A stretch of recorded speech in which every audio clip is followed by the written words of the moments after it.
ሰላም ክብራትና ክብራን የሣድስ ቤተሰቦቼ በድጋሚ ተገናኝተናል። ያላችሁት በሣድስ የሚዲያ ዝግጅታችን ላይ ነው። መምህርና ጋዜጠኛ ዐቢይ ይልማ በጣም ጣፋጭ በጣም ብዙ የተለፋበት መረጃ አዘጋጅቼላችኋለሁ። የመጀመሪያው ነገር ኢትዮጵያ ያልተደፈረውን እስካሁን ድረስ ለአፍሪካ መድፈር በጣም ከባድ የሆነውን ነገር ልትደፍር ነው። ኦልሞስት ልትጀምረው ነው። በጣም የሚገርም ነገር ነው የተሰማው። ይሄ የምትጀምረው ነገር ለሁላችንም ኢትዮጵያውያንን በጠቅላላ የሚያማክል ያለ ብሔረሰብ ያለ ቋንቋ ያለ ሃይማኖት የሚያማክለውን ነገር ነው እየነገርኳቸው ያለሁት። በጣም የሚገርም ዜና ነው። እሱን እስካሁን ድረስ እንዴት አልተቻለም አሁን እንዴት ሊጀምረው ነው የሚለው ነገር በተመለከተ በዚህ ፕሮግራም ላይ መረጃውን ይዤላችኋለሁ። እንግዲህ የቱርኪው ዋነኛ ሰው ሬሲፕ ታይፕ ኤርዶዋን ነገ ማለት ነው ወደ ኢትዮጵያ ይመጣሉ። በጣም የሚገርመው ነገር ኢትዮጵያ ለምንድነው በቅርብ ጊዜ ወዲህ በጣም በርካታ የዓለም መሪዎች የሚመላለሱባት ሀገር የሆነችው? እንግዲህ መታሰብ ያለበት ብዙ ነገር አለ። ሌላ ሀገርም እኮ ጦርነት አለ፣ ሌላ ሀገርም እኮ ግጭት አለ። ኢትዮጵያ ላይ ግጭት ስላለ ብቻ ነው እንዴ? አይደለም። ስለዚህ ምንድነው ምስጢሩ የሚለውን ነገር በደንብ ማየት ያስፈልጋል። ውድ ቤተሰቦቼ ጆርጂያ ሜሎኒ የጣሊያኗ ጠቅላይ ሚኒስትር በቅርብ ጊዜ ሳልቫኪር ማርዲት ከዚህ ከአፍሪካ ስብሰባ ውጪ ነው ያልኳችሁ። ጆሴፍ ኒዮማ ቦአካይ እንደምታውቁት የላይቤሪያ ፕሬዚደንት በቅርቡ ሙሐመድ ሙስጠፋም ደግሞ የፍልስጤም ጠቅላይ ሚኒስትር እንደዚሁ በቅርቡ ኢትዮጵያ ውስጥ ነበሩ። የህንዱ መሪ ሞዲም እዚህ ኢትዮጵያ ነበሩ። እንደምታውቁት የአሜሪካው የውጭ ጉዳይ ምክትሉ ሚኒስትር እዚህ ኢትዮጵያ ከትላልቅ ባለስልጣናት ጋር የነበሩበት ጊዜ የቅርብ ጊዜ ትዝታ ነው። እንደገናም ደግሞ የቻይና ውጭ ጉዳይ ሚኒስትር ዋንግዩም በቅርቡ እዚህ ኢትዮጵያ ነበሩ። ዮሐን ዋደፉል የሚባሉት ደግሞ የጀርመን የውጭ ጉዳይ ሚኒስትርም በቅርቡ ኢትዮጵያ ጉብኝት አድርገው እንደነበረ ታውቃላችሁ። ልዑል ፋይሰል ቢን ፋርሃን የሳዑዲ አረቢያ ውጭ ጉዳይ ሚኒስትርም እንደዚሁ በየካቲት 11 ቀን 2026 በቅርቡ ማለት ነው በሁለቱ ሀገሮች መካከል ባለውና በቀጠናዊ ጉዳዮች ላይ በዚህ ኢትዮጵያ መጥተው ተወያይተዋል። የዩናይትድ ኪንግደም የውጭ ጉዳይ ጸሐፊ ኤቬት ኩፐርም እንደዚሁ በቅርብ ጊዜ አዲስ አበባ በምስራቅ አፍሪካ ጉብኝታቸው አካል አድርገው አዲስ አበባ መጥተዋል። እንደምታውቁት ናስር ቡሪታ የሞሮኮ የውጭ ጉዳይ ሚኒስትር በቅርቡ እዚህ ነበሩ። የኬንያ የውጭ ጉዳይ ሚኒስትር ኬንያ መሪዎቿም የሚመላለሱበት ነው። የጅቡቲ የውጭ ጉዳይ ሚኒስትር አብዱልቃድር ሁሴን ኡመርም እዚህ ነበሩ። የአልጄሪያ የውጭ ጉዳይ ሚኒስትርም አህመድ አታፍ በቅርቡ እዚህ ነበሩ። የጊኒ የውጭ ጉዳይ ሚኒስትር እዚህ ነበሩ። የጋና የውጭ ጉዳይ ሚኒስትር፣ የደቡብ አፍሪካ የውጭ ጉዳይ ሚኒስትር፣ የጋምቢያ የውጭ ጉዳይ ሚኒስትር፣ የሩዋንዳ ውጭ ጉዳይ ሚኒስትር፣ የቶጎ ውጭ ጉዳይ ሚኒስትር አብዛኛዎቹ በቅርብ ጊዜ ወዲህ እዚህ ኢትዮጵያ ውስጥ ነበሩ። እሱ ብቻ አይደለም፣ በጣም በርካታ የዓለም መሪዎችም እንደዚሁ። ታዲያ አሁን ደግሞ ሬሲፕ ታይፕ ኤርዶጋን ነገ ይመጣሉ ኢትዮጵያ። ይህም በጣም ከፍተኛ የአፍሪካ ህብረት ላይ የመጡት በጣም ብዙ ሰዎች አንቶኒዮ ጉተሬዥን ጨምሮ ከፍተኛ ተጽዕኖ ፈጣሪ ሰዎች ኢትዮጵያ ውስጥ መጥተዋል፣ እየመጡ ነው ያሉት። ችግሩን መሰረት ያደርጋል። እሱ ነው ጥያቄው። ኢትዮጵያ ውስጥ ያለው ግጭት ይህን ያክል የሚመጡት ዲፕሎማቶቹ ወይም መሪዎቹ ለውስጥ ላለው ጉዳይ እንኳ ከሆነ በጣም በጣም ተጽዕኖ ፈጣሪ ሀገር ናት ማለት ነው። ከዚህ በላይ ግን ነገሮች አሉ በሚገርማቸው ሁኔታ ማለት የኢትዮጵያ የውስጥ ጉዳይ ብዙ ሰዎች እኮ አሉ፣ ብዙ ሀገራት አሉ የውስጥ ጉዳይ ችግራቸው ላይ አሁን እየታመሱ ያሉ። ኢትዮጵያ ብቻ ነው ወይ ይሄ ሁሉ ዲፕሎማትና ትላልቅ መሪዎች የምታስተናግደው? ምንድነው ምስጢሩ የሚለው ከአባቶቻችን ዘመን ጀምሮ ከነ አጼ ምኒልክ ከነ አጼ ኃይለ ሥላሴ ዘመን ጀምሮ እስካሁን ድረስ ያለው በጣም ብዙ ምስጢሮችን ሰንትኜ በደንብ አድርጌ ያሳያችኋለሁ። ወደ ፕሮግራሙ ልወስዳችሁ። መምህርና ጋዜጠኛ ዐቢይ ይልማ ነኝ። እውቀት ታላቁ እግዚአብሔርን ታከብራለች። ሜሪት ሪል ስቴት በጥንታዊቷ ፒያሳ ወዳጅነት ፓርክ አጠገብ በፖስቴሽን ቴክኖሎጂ እያስገነባናቸው የሚገኙ አፓርትመንቶችን በማስታወቂያ ዋጋ ከታላቅ ቅናሽ ጋር በ10% ቅድመ ክፍያ ለሽያጭ አቅርበናል። ባለ 1 መኝታ 771 ሺህ ብር፣ ባለ 2 መኝታ 840 ሺህ ብር እንዲሁም ባለ 3 መኝታ በ1.2 ሚሊዮን ብር ቅድመ ክፍያ ይመዝገቡ። እንዲሁም የባንክ ብድር አመቻችተናል። 70% ለሚከፍሉ 30% ቅናሽ አዘጋጅተናል። ያሉን ቦታዎች ውስን ስለሆኑ ፈጥነው በመደወል ይመዝገቡ።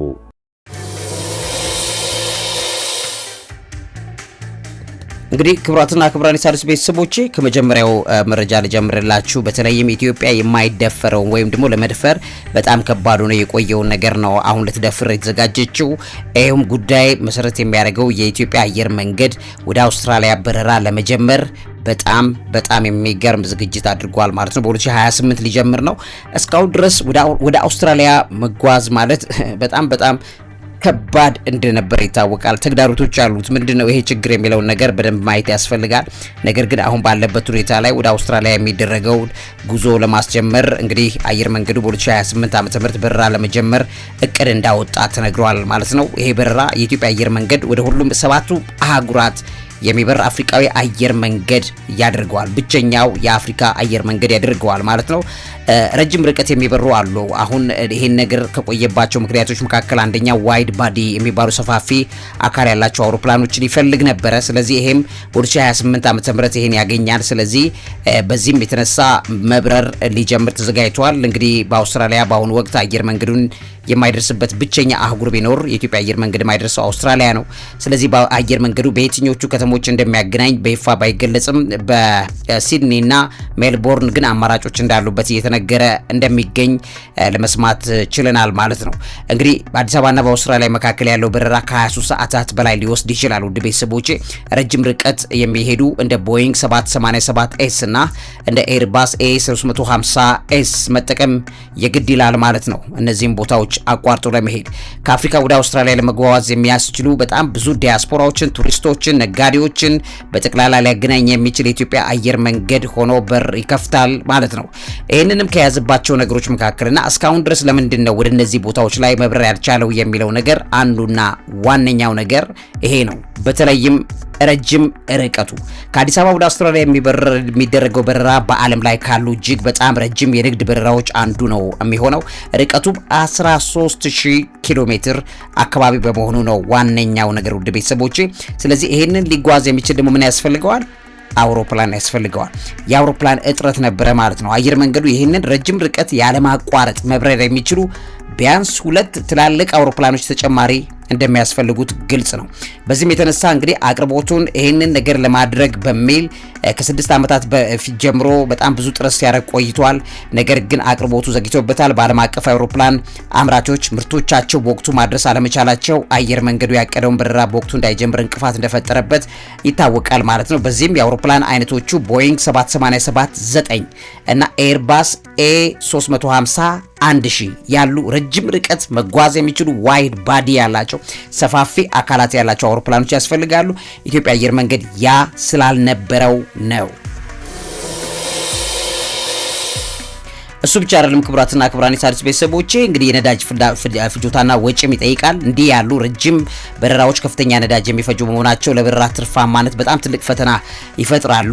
የተጓዦች ብዛትም በተመለከተ ግን አሁን ባለበት ሁኔታ ላይ የኢትዮጵያ አየር መንገድን ወደ አውስትራሊያ ለመጠቀም ያሉ የሰዎች ፍላጎት ቁጥር በእጅጉ መጨመሩ የኢትዮጵያ አየር መንገድ በዛ ለመጀመር ላቀደው ነገር ትልቅ ግብአት እንደሆነለት እየተነገረ ይገኛል። በአውስትራሊያ ያለው የአፍሪካ ዲያስፖራ ቁጥር አነስተኛ ነው። ከሌሎቹ አህጉራት ጋር ሲነጻጸር በጣም ዝቅተኛ የተጓዦች ፍላጎት ያለበት ቦታ ነው። ነገር ግን ከጊዜ ወደ ጊዜ ፍላጎቱ እየጨመረ መሆኑን የሚታይበት እንደሆነ እየታየ ነው። በተለይም በነ ሜልበርን እና ሲድኒ ያሉ ከተሞችን እያጠና ነው ያለው የኢትዮጵያ አየር መንገድ። በቂ ተጓዥ የሚያገኝበት ከተማ መምረጥ በጥንቃቄ የተሞላው ጥናትን ስለሚፈልግ ነው።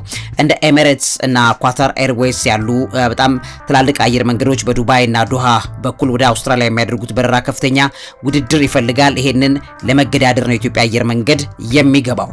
ከዚህ ጋር ተያይዞ እንግዲህ የደቡብ አፍሪካው አየር መንገድ SAA የሚባለው ወደ ስራ መመለሱና ኳንታስ የተባለው ከጆሃንስበርግ ወደ ሲድኒ የሚያደርገው በረራ በቅርብ ስለሆነ በዛው በደቡብ አፍሪካ አውስትራሊያ ቅርብ ነው እንደምታውቁት። ስለዚህ በዛ የሚያደርገው ጉዞ የኢትዮጵያ አየር መንገድን ፈተና ሆኖበት ቆይቷል ማለት ነው። ሌላኛው ይሄ ፈተና በመቋቋም ታዲያ አሁን ምን የተለየ ነገር አገኘ ቢባል እንግዲህ የአብዛኛዎቹ በረራዎች ደቡብ አፍሪካ ተኪዶ ነው ወደዛ የሚኬደው። ነገር ግን ጌትዌይ አፍሪካ ወደ አፍሪካ መግቢያዋ በር ኢትዮጵያ ናት። ስለዚህ አብዛኛዎቹ በኢትዮጵያ ቅርበት ያሉት ወይም ከአብዛኛው ከደቡቡ ክፍል ዓለም ክፍሎች ያሉት በተቀላላ ኢትዮጵያ ከደቡብ አፍሪካ ትቀርባቸዋለች። ስለዚህ እዚህ አርገው በዚህ ወደ አውስትራሊያ መሄድ የሚያስችላቸውን በር ይከፍትላቸዋል ተብሏል። እስከ 19 ሰዓታት የሚወስድ ነው በረራው ሊሆን የሚችለው እየተባለ ነው እየተነገረ ያለው። የመጫን አቅሙን በተመለከተ ፔይሎዱን በተመለከተ በረራው ረጅም በመሆኑ በጣም ብዙ ነዳጅ መያዝ ይኖርበታል። ይሄም አውሮፕላን መጫን የሚችለውን የጭነትና የተጓጓዦችን መጠን ብዛት ሊቀንሰው እንደሚችልና በዛ ጋር የተደረገ ስሌት አለ። ከዛ ውጪ መጀመሪያ ላይ በረራውን በቀጥታ ከመጀመር ይልቅ እንደ ሲንጋፖር ባሉ ከተሞች ላይ በማረፍ ነዳጅ ለመቅዳትና ተጓዥን ለመጫን የሚያስችል አካሄድ ነው አሁን እየተከተለ ያለው። ከዚህ ጋር ተያይዞ እንግዲህ ከአውስትራሊያ መንግስት ጋር የሚደረጉ የበረራ ፈቃድ ስምምነቶች ተደርገዋል። በ2028 ለመብረር እቅድና ወይም ደግሞ ከአንድ ዓመት በኋላ ለመብረር የሚያስችለው ነገር ዲዛይኑ ሰርቶ ያለቀበት ዋነኛው ምክንያት ራዕይ 2035 የተባለው ነገሩ እንደሆነ በግልጽ እየተነገረ ይገኛል። አየር መንገዱ አውስትራሊያን ጨምሮ አመታዊ ገቢ ወደ 25 ቢሊዮን ዶላር ለማድረስ በራዕይ 2035 እቅዱ ላይ አሳክቶ ለማሳየት የሚሄድበትን መንገድ አንዱ ትልቁ አካል ወደ አውስትራሊያ መብረር እንደሆነ እየተነገረ ይገኛል ማለት ነው። ይሄ በጣም ትልቅ ነገር ነው። የኢትዮጵያ አየር መንገድ እንደምታውቁት የሁላችንም የጋራ ሀብታችን ነው። ልንጸልይለት የሚገባ በሚበርበት ስፍራ ሁሉ እኔ በነገራችን ላይ በጸሎቴ የማረሳው አንዱ ተቋም ኢትዮጵያ አየር መንገድ ነው። እግዚአብሔር ለኢትዮጵያ የሰጣት ሀብቶቿ መካከል አንዱ ነው። ከአፄ ኃይለ ሥላሴ ጀምሮ ያለው ጊዜ በጠቅላላ በብዙ መከራና ፈተናዎች ውስጥ አልፎ ዛሬ የቆመ ትልቅ የአየር መንገድ ነው ያለን። ይሄም አየር መንገድ የኛን ጸሎት ይፈልጋል። በፖለቲከኞች ተይዞ ሊሆን ይችላል፣ ያ ተይዞ ሊሆን ይችላል። ነገር ግን እግዚአብሔር ግን የያዘው ክንዱ ይበልጣል። ከማንም እጅ አራግፎ እግዚአብሔር ለኢትዮጵያውያን እያደረገ ይቀጥላል አየር መንገዱ። ስለዚህ ልንጸልይለት እንደሚገባ መጠቆም ወዳለው። ለዚህ አእምሮ ምግብ አዘጋጅና አቅራቢ መምህርና ጋዜጠኛ ዐቢይ ይልማ። እውቀት ታላቁ እግዚአብሔርን ታከብራለች። ኢትዮጵያ ለምንድን ነው ከሌሎቹ አፍሪካ ሀገራት በተለየ መልኩ ሁሉ ዲፕሎማትና መሪዎች የሚመላለሱባት ሀገር የሆነችበት ሲክሬት ምንድነው የሚለውን ቀጥዬ ላሳያችሁ። እውቀት ታላቁ እግዚአብሔርን ታከብራለች።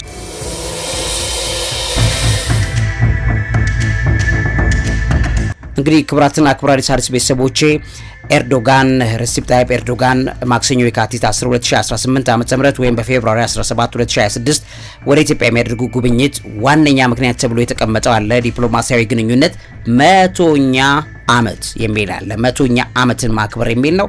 ቱርክ እንግዲህ በአፍሪካ የመጀመሪያውን ኤምባሲ የከፈተችው በአዲስ አበባ ነው። ቤተሰቦቼ በ1926 እንደ አውሮፓውያን ዘመን አቆጣጠር ወይም በ1918 ለመጀመሪያ ጊዜ ኤምባሲ ስትከፍት የከፈተችው ቱርክ አፍሪካ ውስጥ ስትከፍት ኢትዮጵያ ውስጥ ነው የከፈተችው።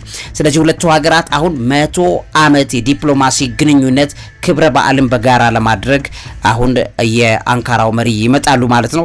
እንግዲህ ይሄ በጣም ትልቅ የሆነ ነገር ነው። በነገራችን ላይ ይሄ ሲታይ እንግዲህ 100 ዓመት እንግዲህ ወደ ኋላ ሄዳችሁ መቁጠር ነው። ውድ ቤተሰቦቼ ከአባቶቻችን ዘመን አንስቶ አፄ ኃይለ ሥላሴን ጨምሮ አሁን ድረስ ያለውን ዘመን በመንግስቱ ኃይለ ማርያም ጊዜ የነበረን ተጽዕኖ ከዛም በኋላ በመለስ ዜናዊም ጊዜ የነበረው አሁንም ያለው አፍሪካ እንግዲህ አሁን ፖለቲከኞችን አስቀምጧቸው የፖለቲካ ተንኮላቸው ግፋቸው የሚሰሩ ሸሩን ተደባውን ተውትና ሀገራችን ግን እንደ ሀገር የቀጠለችበት ግሬስ የእግዚአብሔር ክብር ነው።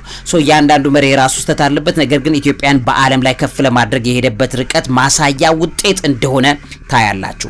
የአንካራው መግለጫ ተግባራዊ ለማድረግ በሚል ደግሞ የተነገረ አለ። የሚመጡበት አንደኛው ምክንያት ኤርዶጋን በኢትዮጵያና በሶማሊያ መካከል ያለውን ውጥረት ለመፍታት የቱርክ አሸማጋይነት የተፈረመ የአንካራ መግለጫ አለ። አንካራ ዲክላሬሽን ያንን ቀጣይነትን በቴክኒክ ሂደት ለመደገፍ እንደሚመጡ ይነገራል። የባህር በር ድርድርን ማገዝ የሚልም አለበት። ኢትዮጵያ በሶማሌ ሉዓላዊነት ስር የባህር በር የምታገኝበትን ነገር ዘዴ ለመፍጠር ነው የሚመጡት በሚል ነው። ግን ሶማሌን ሉዓላዊነቷን ጠብቃ የባህር በር እንዴት እንደምታገኝ ኢትዮጵያ በዛ ላይ ለመምከር እንደሆነም ጭምር ነገሮች ተያይዘዋል።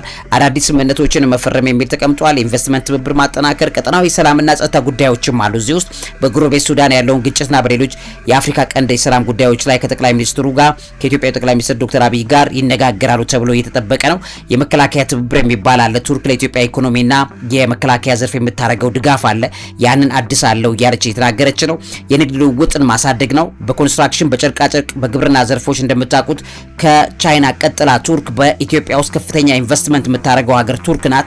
ስለዚህ እነዚህን ነገሮች ለማሳደግ በቅርቡ የጀመሩ የንግድ ልዑካን ውይይቶችን ውጤታማ ለማድረግ በሚል ተቀምጧል። ጠቅላይ ሚኒስትሩ እንደገና ከዚህ ጋር ተያይዞ የቱርክ አፍሪካ ተጽዕኖን ለማሳደግ በሚልም የተነገረ አለ። አንካራ በአፍሪካ ያላትን ዲፕሎማሲያዊ እንዲሁም ኢኮኖሚያዊ ተጽዕኖ ለማሳደግ የምታደርገው ጥረት ወደ ኢትዮጵያ ቁልፍ አጋርነት ፊቷን ማዞር ግድ ይላታል በሚል ተቀምጧል። ይሄ ባለበት ሁኔታ ላይ ነገር ግን የኢትዮጵያ በሌሎችም መሪዎች በጣም ከፍተኛ ተጽዕኖ ፈጣሪ በተባሉት ሁሉ ተፈልጋ ረጅም ጊዜ ምልልስ የሚደረግባት ከአፄ ምኒልክ ጊዜ ጀምሮ ያሉት በሮች የተከፈቱበትና እስካሁን የዘለቁት ምስጢራት ምንድናቸው የሚለውን ነገር ማየት ያስፈልጋል።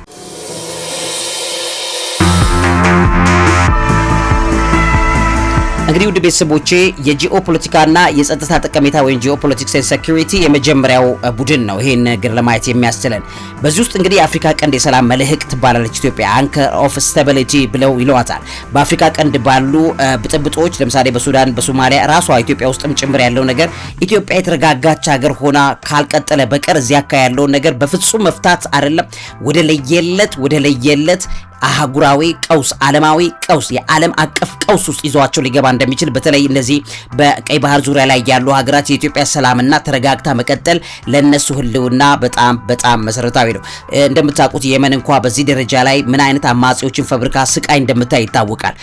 ሶማሊያ እንደዚሁ እንደ አልሸባብ ያሉ ቡድኖች ምን ያህል አካባቢ እንደረበሹ ይታወቃል። ነገ ኢትዮጵያ ብትፈረካክስ ከኢትዮጵያ የሚወጡ አማጺ ቡድኖች አካባቢው ላይ የሚረብሹ በጣም በርካታ አካላት ሊፈጠሩ እንደሚችሉ ስጋት አለባቸው። ስለዚህ የአፍሪካ ቀንድ የሰላም መልህቅ የምትባለው ኢትዮጵያ ለዛ ነው። በዛ ዲፕሎማቶች ይፈልጓታል፣ መሪዎች ይፈልጓታል። የአፍሪካ ህብረት መቀመጫ መሆኗም ዲፕሎማቲክ ካፒታል ናት። አዲስ አበባ የአፍሪካ ህብረት መቀመጫ በመሆኗ የዓለም ሀያላን አህጉራዊ ዲፕሎማሲያዊ አካሄዶችን ለመቅረጽ ኢትዮጵያን እንደ ማዕከል ይጠቀሟታል። ሌላኛው ሽብርተኝነትን የመከላከል አጋር ነው የምትባለው ካውንተር ቴሮሪዝም ላይ ኢትዮጵያ በአልሸባብና በሌሎች አክራሪ ቡድኖች ላይ የምታደርገው ትግል ለአሜሪካና ለምዕራባውያን ደህንነት በጣም ወሳኝ ሀገር ሆና የተመዘገበች ናት። እዚህ ውስጥ የሚታየው ሌላው የቀይ ባህር ደህንነት ጉዳይ ነው። ሬድ ሲ ሴኩሪቲ ኢትዮጵያ በቀይ ባህር በባብ-ኤል መንደብ ስትሬት አቅራቢያ ላይ የምትገኝ ናት። በዓለም አቀፍ የባህር ንግድ መስመር ላይ ሰላምን ትልቅ ልታመጣ የምትችል ሀገር ተብላ የባህር በር ሳይኖራት ለባህሩ ግን ከፍተኛ አስተዋጽኦ የምታደርግ ሀገር ብትኖር ኢትዮጵያ ናት። በጣም በሚገርም በጻር ገና የባህር በር የላትም፣ ባህር ምንም በር የላትም። ነገር ግን ሳይኖራት የሚደነግጡባት ሀገር መሆኗን ታያላችሁ። ከዛ ውጪ የሰላም ማስከበር ሚናን ፒስ ኪፒንግን በተመለከተ ኢትዮጵያ በአፍሪካና በተባበሩት መንግስታት ድርጅት የሰላም ማስከበር ተልእኮች ውስጥ ከፍተኛ ቁጥር ያለው ወታደር የምታሰማራ ሀገር ናት። በዚህም ይፈልጓታል። ኢጋድን ተመልክቶ ቀጠናዊ ተጽዕኖ አላት፣ ሪጂናል ኢንፍሉዌንስ አላት ኢትዮጵያ። በኢትዮጵያ ምስራቅ አፍሪካ ሀገራት መካከል ባለው የንግድና የፖለቲካ ትስስር ቀጠናዊ መሪ እንደሆነ የተደረጋ የምትታሰብ ሀገር ናት። በዚህም በጣም ትላልቅ የዓለማት መሪዎችና የሀገራት መሪዎች ትኩረት አድርገው ይመለከቷታል፣ ይመጣሉ፣ ይመላለሳሉ። የስደተኞች ማስተናገሪያ ማዕከል እንደሆነችም ትታወቃለች። ማይግሬሽን ማኔጅመንት ላይ ኢትዮጵያ ከፍተኛውን ቦታ እንደምትይዝ ዓለም አቀፍ ተቋማት፣ የስደተኛ ተቋማት በምስራቅ አፍሪካ ላይ ቢሮ ያላቸው ኢትዮጵያ ነው። ለምሳሌ የዓለም አቀፍ የስደተኞች ተቋማት የሚባሉት ኤንጂኦዎች ሁሉ ሳይቀር ትላልቅ ቢሮ ያላቸው ኢትዮጵያ ውስጥ ነው። ስለዚህ በአፍሪካ ቀንድ ለሚፈጠሩ ስደተኞች ትልቅ መጠለያ በመሆኗ በአውሮፓ ህብረትና በሚፈጠረው የስደት ጫና በመቀነስ ረገድ ትልቅ ሚና ስለምትጫወት ሌሎች ሀገራት ኢትዮጵያ ላይ መመላለስ የግድ የሚላቸው አንዱ ምክንያት ይሄ እንደሆነ ታያላችሁ። ሌላኛው የዳር ድንበርና የጂኦግራፊክ ትስስር ነው። ጌትዌይ ቱ አፍሪካ ትባላለች ኢትዮጵያ። ወደ ምስራቅ አፍሪካ የ300 ሚሊዮን ህዝብ ገበያ ለመግባት የምትመች በር ናት ብለው ይሏታል። 300 ሚሊዮን በምስራቅ አፍሪካ ላይ ከ300 ሚሊዮን በላይ ሰዎች ይኖራሉ። በዚህ ላይ ለመግባት ኢትዮጵያ ኢትስ አ ጌትዌይ ለምስራቅ አፍሪካም ለአፍሪካ ደግሞ 1.2 1.4 ቢሊዮን ላለው የአፍሪካ ህዝብ መግቢያ በር ናት ብለው ያስቀምጧታል። ይሄ እንዳለ ሆኖ ከጂኦፖለቲክስ ጋር የተያያዘው አንደኛው ፍላጎት ነው። ሌላኛው ደግሞ የኢኮኖሚና ኢንቨስትመንት ጠቀሜታዋን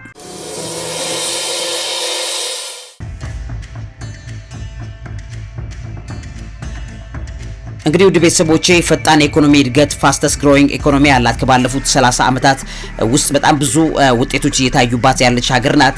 የቻይና ቤልት ኤንድ ሮድ ኢኒሺየቲቭ የሚባል አለ። የዛ አጋር ናት ቻይና። በኢትዮጵያ የባቡር የመንገድና የኢንዱስትሪ ፓርኮች ግንባታ ላይ ከፍተኛ ኢንቨስትመንት ታደርጋለች። በዚህም የተነሳ ኢትዮጵያ በጣም ኢምፖርታንት ናት። በዚህ ንግድ ዘርፍ ላይ ትልቅ የንግድ ገበያ እንዳላት ይነገራል። ከ130 ሚሊዮን በላይ ህዝብ አላት። ለምዕራባውያንና ለእስያ ምርቶች ከፍተኛ ትልቅ ማምረቻ ስፍራ ሆና ትታያለች። ቺፕ ሌበር ወይም ዝቅተኛ የሰው ኃይል በትንሽ ዋጋ መቅጠር የሚቻልባት ሀገር ናት። ስለዚህ ተፈላጊነቷ በዚህ ደረጃ ላይ በሌሎች ዓለማት ላይ ትኩረት ይደረግባታል። የኢንዱስትሪ ፓርኮችና የማኒፋክቸሪንግ ማዕከልም ተብላ ነው። ማኒፋክቸሪንግ ሀብ ናት ይሏታል። በአልባሳትና ጨርቃ ጨርቅ ዘርፍ ላይ በኢትዮጵያ የሰው ኃይል ዝቅተኛ ዋጋ የሚገኝባት ማዕከል ናት። በዚህ ይፈልጓታል። የኃይል ምንጭ ወይም ግሪን ኤነርጂ ወይም ደገርድ ያሉት የታላቅ የኢትዮጵያ ህዳሴ ግድቡ በተለይ በነገራችን ላይ ከፍተኛ የዓለም አቀፍ ተጽዕኖ እንዳለው ይታወቃል። ምክንያቱም ኃይል ፍላጎት የሚፈልጉ ውሃም ፍላጎት ፍላጎት ያላቸው አካላት በጠቅላላ ኢትዮጵያ ላይ አይናቸውን ይጥላሉ። ነገ ከነገ ወዲያ እንደሚታወቀው በምድራችን ላይ በተለይ በአረብ ሀገራት ላይ ሳዑዲ አረቢያ ለምሳሌ በጣም ከምትፈራቸው ነገሮች መካከል አንደኛው የውሃ እጥረት ወይም water scarcity ነው። ስለዚህ የውሃ እጥረትን ለመቅረፍ ከኢትዮጵያ በቧንቧ ወይም ደግሞ በትላልቅ ቱቦዎች ወደ አረብ ሀገራት የሚመላለስበት ጊዜ ይመጣል ተብሎ ስለሚጠበቅ ለዚህም የሚሆነው ጊዜ ከዚሁ ኢትዮጵያን እንደ ውሃ ምንጭነቷ በጣም ይፈልጓታል። የተፈጥሮ ሀብት ወይም ናቹራል ሪሶርስን በተመለከተ እንደምታውቁት ከፍተኛ የሆነ ለግብርና፣ ለቡና፣ ለሰሊጥ፣ ለቁም እንስሳትና ለማዕድን ወርቅ፣ ፖታሽ የሚሆን ሀብት አላት ኢትዮጵያ። ስለዚህ በጣሙን የምትፈለግ ሀገር ናት። በሌላ በሶስተኛው ደረጃ ስትራቴጂካዊ ተጽዕኖና ታሪካዊ ጠቀሜታውም ጭምር ኢትዮጵያን በሌሎቹ ዓለማት መሪዎች እጅግ ተፈላጊ እንድትሆን አድርጓታል። ከዚህ ጋር ተያይዞ ክቡራትና ክቡራን የሣድስ ቤተሰቦቼ በተለይ ፓን አፍሪካኒዝም ተምሳሌነት ይሄ ሲምቦል ኦፍ ኢንዲፔንደንሲ በሚል ኢትዮጵያ በአውሮፓውያን ያልተገዛች ብቸኛ የአፍሪካ ሀገር በመሆኗ በሀገሪቱ ከፍተኛ የዲፕሎማሲ ክብር እንዳላት ይታወቃል። በዚህም ትኩረት የምትደረግበት አገር ናት። ከአፄ ኃይለ ሥላሴ ከአፄ ምኒልክ ጊዜ ጀምሮ የነበረው ጊዜ እስከ አሁን ድረስ ያሉት በጣም በርካታ ኢትዮጵያን ክብር የሚያሰጡ ነገሮች በጠቅላላ በአባቶቻችን ታሪክ የተሰሩት ነገሮች ዛሬም የመሪዎች ክብር ነው። ስለዚህ ኢትዮጵያ ዛሬም ድረስ በአባቶቻችን ታሪክ ምክንያት ክብር ተሰምታዋቸው ትፈልጋለች። ሌላኛው የብሪክስ አባልነቷ ነው። ኦልተርናቲቭ ፓርትነርሺፕ የሚባል ማዕረግ ይሰጣል። ኢትዮጵያ የብሪክስ አባል በመሆኗ ሩሲያና ቻይና በምዕራባውያን ተጽዕኖ ለመቀነስ ከሚጠቀሙባቸው አጋሮቿ አንዷ ናት። ስለዚህ ኢትዮጵያ የነዚህ ሁሉ ትኩረት ናት። እንደገናም የምዕራባውያንም ትኩረት እንደሆነች ትታወቃለች። ስለዚህ መሪዎች በዚህ ደረጃ ላይ ትኩረት አድርገው ወደ ኢትዮጵያ አይናቸውን ይጥላሉ። የቴክኖሎጂና ዲጂታል መሰረተ ልማትን በተመለከተ ኢትዮጵያ እንደ ኢትዮ ቴሌኮም አይነት ተቋማቶቹ የሚያደርጉት ነገር ቀላል ነገር አልሳበም። በነገራችን ላይ ኢትዮጵያ በጣም ከፍተኛ ደረጃ በዚህም ትኩረት ስባለች። በተለይ ደግሞ የአየር ትራንስፖርት ማዕከል ወይም አቪዬሽን ሀብ መሆኗም የዓለም መሪዎችና ፖለቲከኞችን ትኩረት ስባለች። የኢትዮጵያ አየር መንገድ በአፍሪካ በጣም ትልቁ ነው። የሀገሪቱን ቀሪውን ዓለም ጋር አፍሪካን ከሌላው ዓለም ጋር ለማገናኘት ኢትዮጵያ እንደ ሀብ ወይም እንደ ማረፊያ ነው የምትታየው። ስለዚህ በዚህም የተነሳ ኢትዮጵያን ሳይረግጥ የማይሄድ አካል እንዳይፈጠር ሊያደርግ እንደሚችልና በዚህ ምክንያት ልትፈልግ ትችላለች በሚል ትንተናዎቹ ያስቀምጣሉ። ከአውሮፓ ጋር ያለው የሰዓት ቀጠና በነገራችን ላይ እንደ ቀላል የማይታይ ግን በሌሎች ዓለማት ላይ መሪዎች ኢትዮጵያ ላይ ትኩረት አድርገው ከሚመጡበት ነገሮች መካከል አንደኛው ታይም ዞን አድቫንቴጅ ነው። ኢትዮጵያ ከአውሮፓ ጋር ባላት ተመሳሳይ የሰዓት ቀጠና ለቢዝነስ ሂደቶች ወይም BPO ለሚባለው እና ለኢንቨስትመንት ትመቻለች። ስለዚህ ሰላም ብትሆን ኢትዮጵያ ለ5 ዓመት ለ10 ዓመት ሰላም ብትሆን ዓለም ላይ ያለ ኢንቨስተር በጠቅላላ ወደ ኢትዮጵያ ነው አይኑን የሚያዞረው። ምክንያቱም ከፍተኛ የህዝብ ቁጥር አላት ኢትዮጵያ እንደሚታወቀው። ስለዚህ የህዝብ ቁጥሯን በዓለም ላይ 10ኛዋ ብዛት የህዝብ ብዛት ያለባት ሀገር ናት። ከ10 በላይ ያሉት ሁሉ ሀገሮች አድገዋል በኢኮኖሚ። ኢትዮጵያ ገና ናት። ስለዚህ ያደገች ወይም ደግሞ በዛ ውስጥ ኢመርጅ ያደረገች ያለች ሀገር ናት ተብላ ነው የምትታወቀው። ስለዚህ ሌሎች ዓለማት ላይ ያሉ ኢንቨስተሮችና የኃይል የገንዘብ አቅም ያላቸው በጠቅላላ ኢትዮጵያ ላይ መጥተው ነው ምርት አምርተው በትንሽ ዋጋ በዓለም ላይ መበተን የሚችሉት። ቻይና ላይ ሄደን ፋብሪካ እንክፈት ቢሉ ቻይና አሁን እያንዳንዱ ቻይናዊ ውድ ዋጋ ይጠይቃል። ኢትዮጵያ ግን ብዙ ህዝብ አላት፣ ግን በጣም በትንሽ ዋጋ ማሰራት የሚቻልባት ሀገር በመሆኗ ሌሎች ሀገራት ሁሉ ትኩረት አድርገው ኢትዮጵያን ይመለከታሉ። ስለዚህ ይሄ ደግሞ በተለይ አድቫንቴጅ ከሚያደርግላት ነገሮች መካከል ታይም ዞን አድቫንቴጅ ነው። ከአውሮፓዎቹ ጋር ያላት የሰዓት አደራደር ተመሳሳይ ነው። ኢትዮጵያ ውስጥ 3 ሰዓት ሲሆን ምናልባትም ጀርመን ወይም ደግሞ ሌሎች ሀገራት የ2 ሰዓት የ3 ሰዓት ልዩነት ነው ኢትዮጵያ ውስጥ የሚኖረው። ስለዚህ ይመቻቸዋል። እዚህ አካባቢ ላይ ያለው ነገር አንዱ ትልቁ ነገር እሱ ነው። ከምንም በላይ ደግሞ ሌላው ትልቁ ነገር ሁለገብ ዲፕሎማሲ ኢትዮጵያ ስላላት ናት። ፕራግማቲክ ዲፕሎማሲ ሂደት ነው የምትከተለው። በተለይም መለስ ዜናዊ ይሄንን ነገር በከፍተኛ ሁኔታ እንደሰሩት ይታወቃል። ኢትዮጵያ በአሜሪካ በቻይና በሩሲያ መካከል ያለው ፉክክር በመጠቀም የራሷን ብሔራዊ ጥቅም ለማስከበር የምታደርገው ሚዛናዊ የውጭ ግንኙነት ወይም ተመሳሳይ አይነት ፊሎሶፊ ነው። እንደዚህ ፕራግማቲክ ፊሎሶፊ ነው።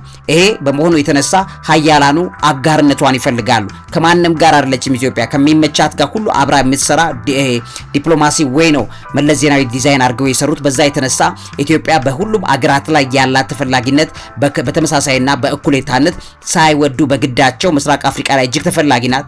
ገባ ያለች እንደነ ሌላ አገራት ብትሆን ኖሮ ኢትዮጵያ ተፈላጊ አይደለችም ያን ያክል። በነገራችን ላይ ሱዳን ብትሆን ወይም ደግሞ ሌሎችም ቢሆኑ ተፈላጊ አይደለችም ኢትዮጵያ። ነገር ግን ያለችበት ቦታ፣ ታሪኳ፣ ያላት ሀብት፣ ሌሎች ሁሉ በጠቅላላ ኢትዮጵያን በእጅጉ እንድትፈለግ እንዳደረጋት ይታወቃል ማለት ነው። ስለዚህ የዓለም መሪዎች ሲመጡ ዝም ብሎ አይደለም የሚመጡት፣ በጣም በርካታ ምስጢራት ስለገባቸው እንደሆነ ልናውቅ ይገባል የሚለው መረጃ ላካፍላችሁ ብዬ ነው። ለዚህ አእምሮ ምግብ አዘጋጅና አቅራቢ መምህርና ጋዜጠኛ ዐቢይ ይልማ። እውቀት ታላቁ እግዚአብሔርን ታከብራለች። ሜሪት ሪል ስቴት በጥንታዊቷ ፒያሳ ወዳጅነት ፓርክ አጠገብ በፖስቴንሽን ቴክኖሎጂ እያስገነባናቸው የሚገኙ አፓርትመንቶችን በማስታወቂያ ዋጋ ከታላቅ ቅናሽ ጋር በ10% ቅድመ ክፍያ ለሽያጭ አቅርበናል። ባለ 1 መኝታ 771 ሺህ ብር፣ ባለ 2 መኝታ 840 ሺህ ብር እንዲሁም ባለ 3 መኝታ በ1.2 ሚሊዮን ብር ቅድመ ክፍያ ይመዝገቡ። እንዲሁም የባንክ ብድር አመቻችተናል። 70% ለሚከፍሉ 30% ቅናሽ አዘጋጅተናል።